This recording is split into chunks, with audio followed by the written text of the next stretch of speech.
And good morning, 18 minutes after 7 o'clock. Joining us in studio this morning, Mr. Matt Bristol from Bristol Law Office. How are you doing this morning? Good, Sean. How are you doing today? Doing good. Happy birthday. Thank you, sir. Thank you, sir. One day older and not feel much wiser, I'll be honest with you. I'm officially saying I'm in my late 30s now. It was touch and go there for a minute. I've been mid 30s for a long time, but officially 38 is my late 30s.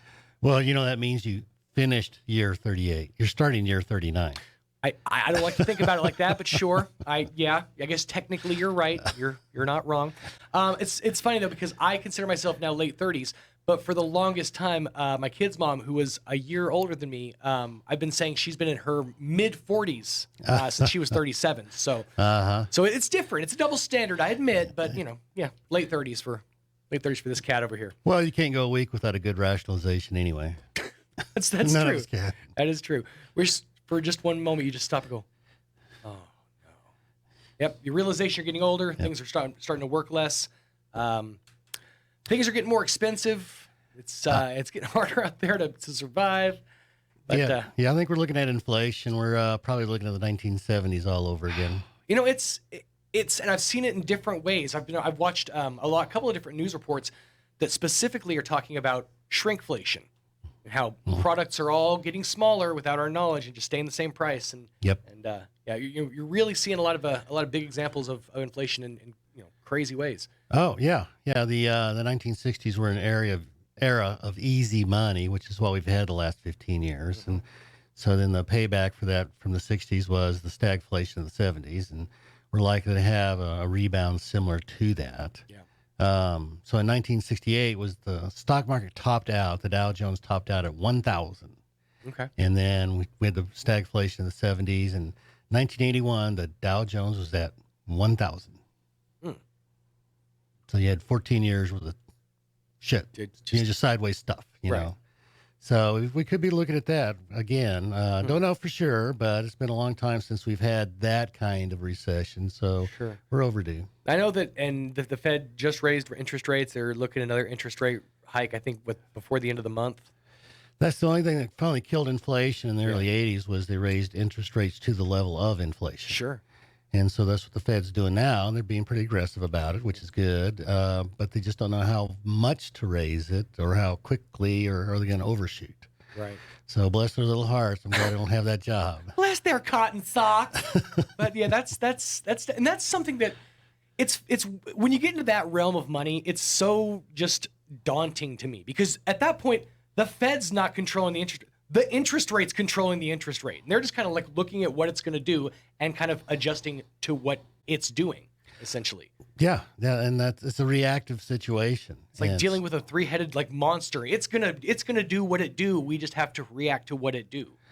Yeah, but a lot of life is that way. I mean, we only control so very little things, and we mainly just control how we react to it. It's true.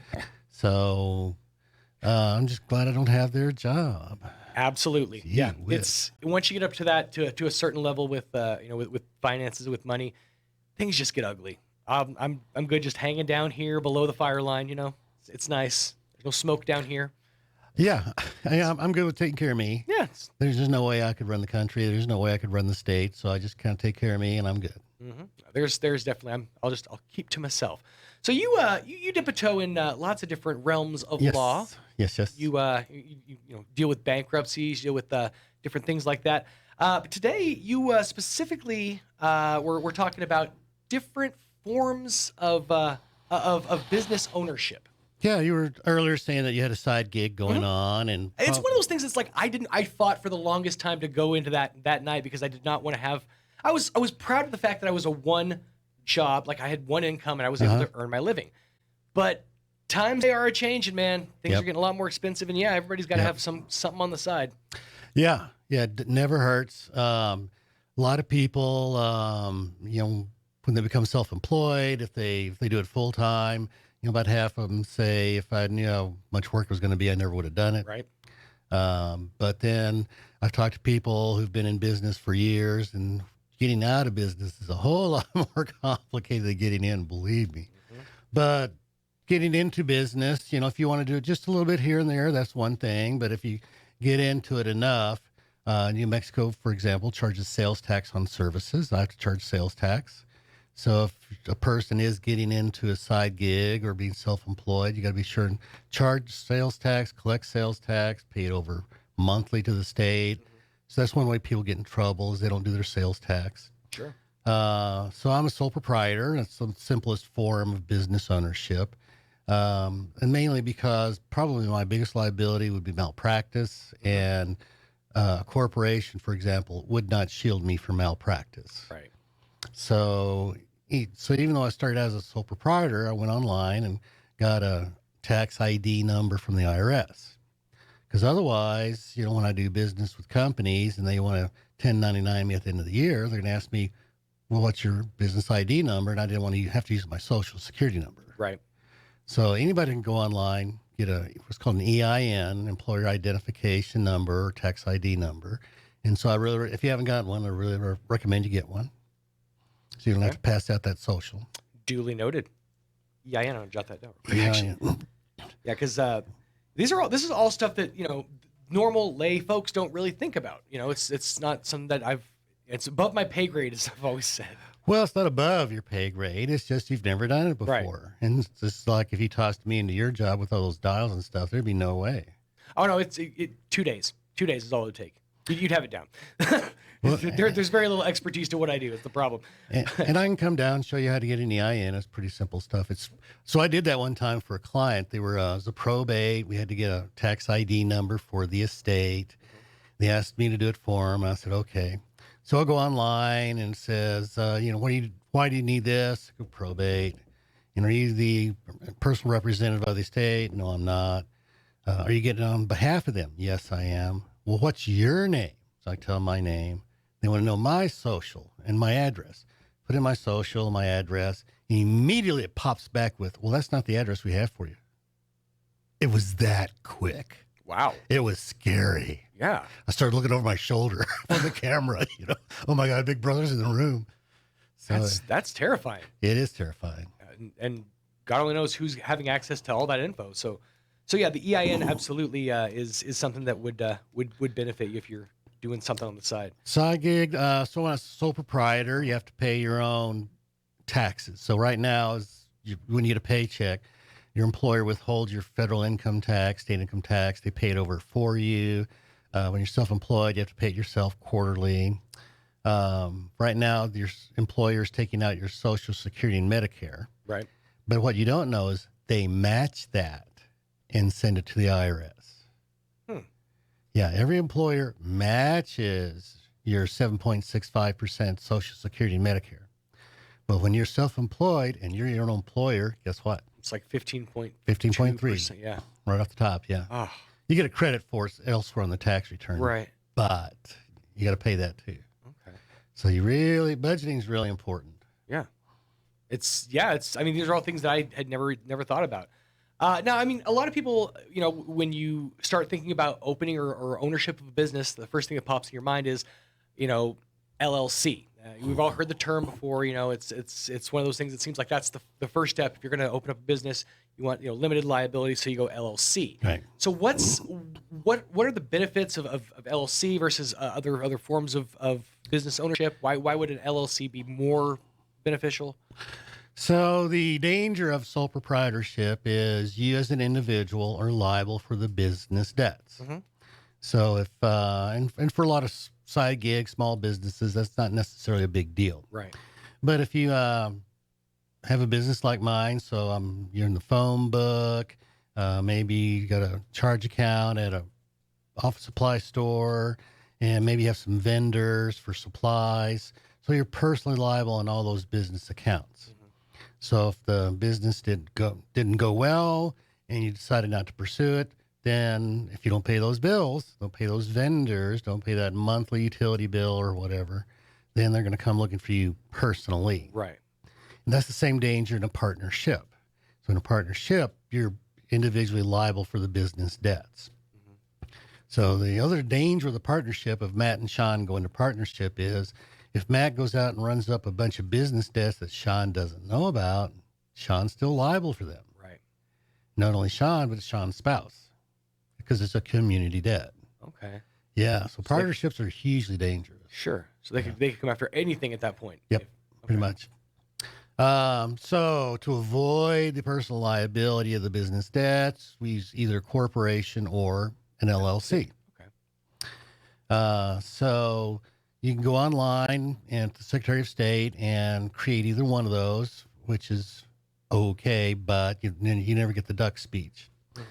The corporations, I'm slowly answering your LLC is a whole lot better than this other stuff because. Right. So the problem with the corporation is you have a corporate report that every 2 years with the Secretary of State, and an LLC does not. Mm-hmm. You have a corporate franchise tax, an LLC does not. Okay. Part of being a corporation, if you want the protections of a corporation, is you have to walk like a duck and act like a duck if you want to be treated like a duck. Mm-hmm. So a corporation requires annual shareholders meetings. That's part of being the duck. Right. So, for example, Sean buys stock in Tesla. Mm-hmm. Well, then you would get a notice once a year that there's a shareholders meeting for the Tesla shareholders. Notice, shareholders meeting coming up. Come to wherever, California, we have a shareholders meeting, and we're going to vote on the following things. Okay. And so there's minutes of the annual shareholders meeting. Right. And so this is a requirement even if Sean creates his own corporation. Sean is the only shareholder of the corporation, and Sean's the president of the corporation. You still have to have this annual shareholders meeting. So it's just me in a room sitting talking to myself. Pretty much. State of Sean Smalls. Nice. You take notes. You answer your own questions. Yeah, you talk to yourself. I have to take my own minutes. And then, and then then the shareholders have to elect the directors. And so the shareholders, Sean, hereby elects the director, Sean. They make minutes of that. Right. And then the directors have to have a meeting, and there has to be minutes of that meeting. So these are called corporate formalities. Okay. And if you don't have those corporate formalities, then you're not acting like a duck. You won't be treated like a duck. Right. You won't have that insulation from the business debts. And kid you not, anytime somebody sues somebody and there's a corporation involved, guess what the first thing the plaintiff asks for? Let's see your corporate minutes for the last 5 years. Let's see your director's minutes for the last 5 years. See how well you've fallen in line. Yep. I see. Seeing if you act like a duck and quack like a duck. Huh. What a mess. Yeah, it seems like it. And hardly anybody ever does that. But an LLC doesn't have those formalities. So you don't have the annual, there's no annual shareholders meeting. There's no minutes. There's no annual directors meeting. Sure. So it's a whole lot simpler, the LLC is, than a corporation. Your liability is limited. So what are the drawbacks then? If there's all these benefits to starting an LLC versus a corporation, what are the drawbacks of an LLC?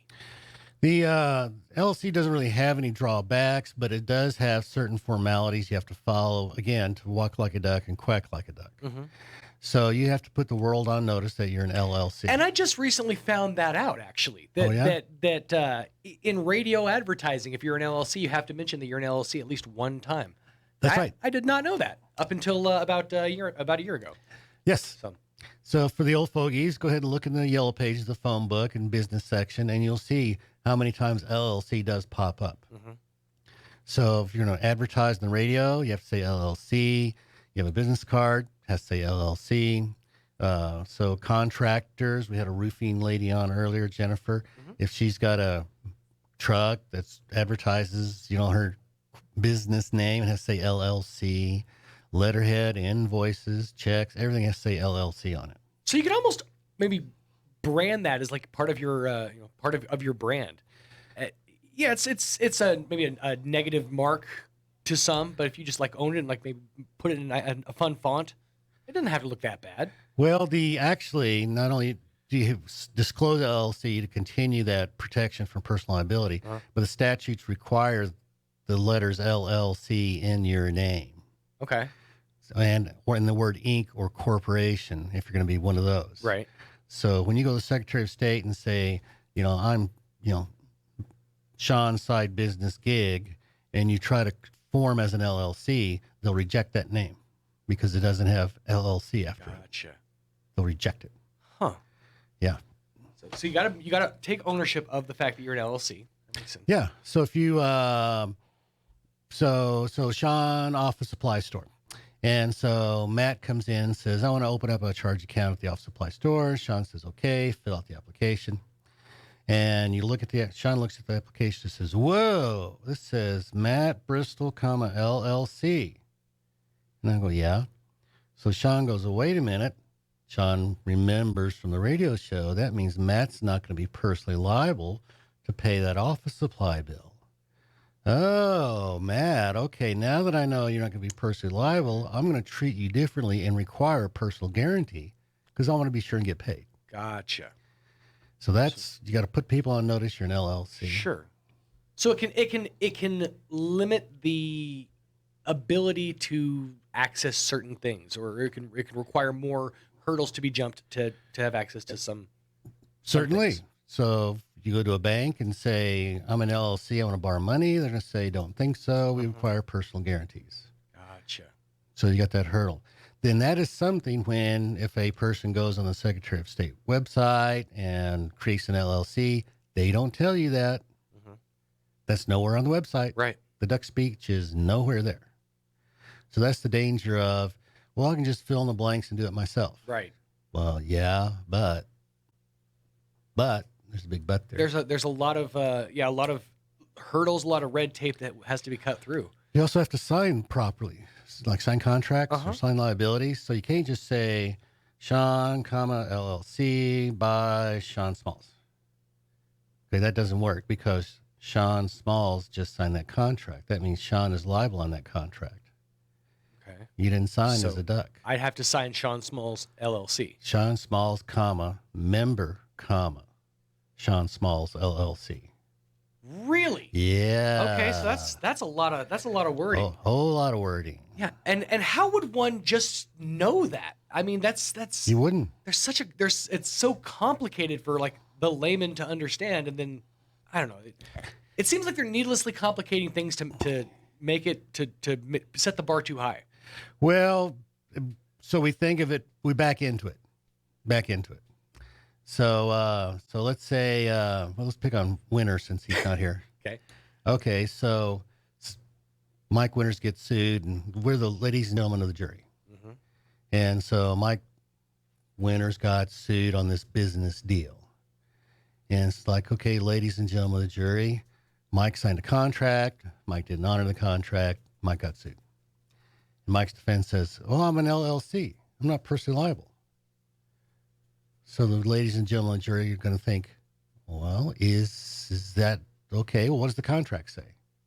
If he's getting sued on the contract, what does the contract say? Mm-hmm. And so it says at the beginning, Mike Winters LLC, blah, blah, blah, blah, blah, blah. But who signed it? Mike Winters. Mike Winters. So he would be liable. Mike Winters, the individual, signed it.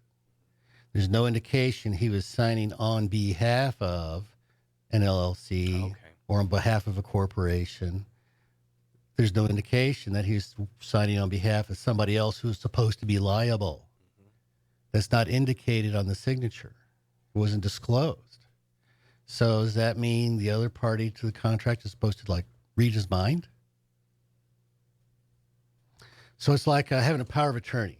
So if you have a power of attorney for someone, you always sign Sean Smalls, power of attorney for mom and dad. Right. Same thing with an LLC. You disclose you're signing on behalf of the LLC who's going to be liable, not you. Right. So it's that kind of thing. Okay. So if you back into it, it makes a little bit more sense that way. Okay. So if, let's say, for example, somebody's, thinking about starting a new business, thinking about starting a new venture. I have a friend who's in the process of starting up a baking business.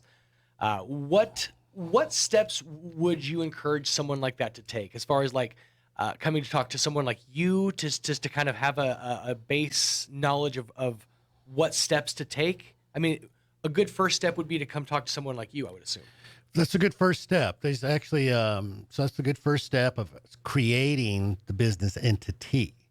Now, he also needs to talk to, if he's going to be starting a business versus a side gig, but they need to talk to an accountant. Even a side gig is good to talk to an accountant for the sales tax issue, the tax ID number, how to keep the books, that kind of stuff. So even on a side business gig, you'd want a separate bank account. Okay. Because that way, when it comes time to do the taxes for the business, all that information's in one checking account. Okay. All the income, all the expenses in one account. It's not mixed up with your personal stuff. Sure. So they would talk to the accountant like that, the baker would, of, okay, I got to set up a checking account and got to account for payroll tax. Well, what about, are you going to have employees, not employees? How do you set that up? Well, that's what the accountant does.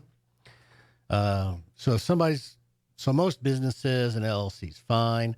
If you're going to make a whole bunch of money that you need to keep into the business for investing, sometimes a C Corp is better than an LLC. So that would be, again, an accounting question. Okay. But for most businesses, they don't have a whole bunch of money that they need to retain for some reason. Right. The other thing I would recommend, if you really, really, really want to get into it, so let's think about this. Let's think about bankers. Okay. So Sean wants to start a bakery in a town of about 50,000 people. And there's a couple other little bakeries. There's grocery stores. Wonder what it takes to be successful. So if you go to a bank and you say, I want to apply for a loan to start this business. And the bank says, okay, well, what's your business plan? So then the banks have these honking big books. Oh, that maybe it's probably digitized by now. It's on one disc. Yeah. So all the banks all around, what they do is they have different loans for different businesses, and they submit this information to a central clearinghouse. They strip out your name and social and personal identifiers. But then they say, yeah, these loans performed or these loans did not perform. Right. So the banks goes to their book and says, okay, Sean wants to open a bakery. Let's open the book to bakeries. Open the book. And we're a town of 50,000. They open the bakery book to populations of 50,000. Turn to that page. How much competition? They turn to that page. And then so it's whittling down all of the different caveats. All the different caveats to similar size town, similar location. And how well that succeeded. And, well, what percentage of the money went to rent? Okay. What percentage of the sales went to product? What percentage of the sales went to employees? And if you meet the ratios of those successful loans, you're more likely to get your loan. Okay. But if your ratios are out of line and meet more with loans that were unsuccessful, you're less likely to get that loan. Gotcha. So you can use that to determine, gee, I'm paying too much rent, or I need to increase my sales of this product, or, I was about to pay this much employees, but that's out of line. I'm going to have to cut down on the employees I was going to hire. Right. So if you really, really want to get into it, you go talk to your banker and say, I need to look this info up. Yeah, it sounds like that would be useful info. Absolutely. Yeah, but who knows it's out there? Right. So that's what I would do if somebody's going to So talk to an accountant. Come talk to someone like you who's got knowledge like this, and get your ducks in order, because that's definitely something that's going to be an issue moving forward. Yeah, and you may be finding out, when people usually start a new business, they tend to overestimate their income and underestimate their expenses. And so you should actually reverse that, cut your income in half, double your expenses, and are you still going to make it? Right. So, yeah, starting on your own business is tough. It's got to be a good budgeter. So the moral of the story, stay employed. Got it. Duly noted. Well, we covered a lot of info, Matt. So if folks want to reach out, if they have questions of their own, maybe about different types of business ownership, if they heard something that piqued their interest today, how did they get a hold of you? Well, they call us at 575-625-5284, bristoloffice.com, or call Sean at home and he'll give you the phone number. It's true. I know it, including with inflection. 625-5284, bristolawoffice.com. Absolutely. We've practiced that a lot in the past. We certainly have. Well, Matt, thank you so much for your time. Thank you, always, Sean. you are a wealth of knowledge, and we appreciate these little trips down into legality. Well, thank you, and again, happy birthday. Well, thank you very much. I appreciate that. I'll celebrate when I'm dead.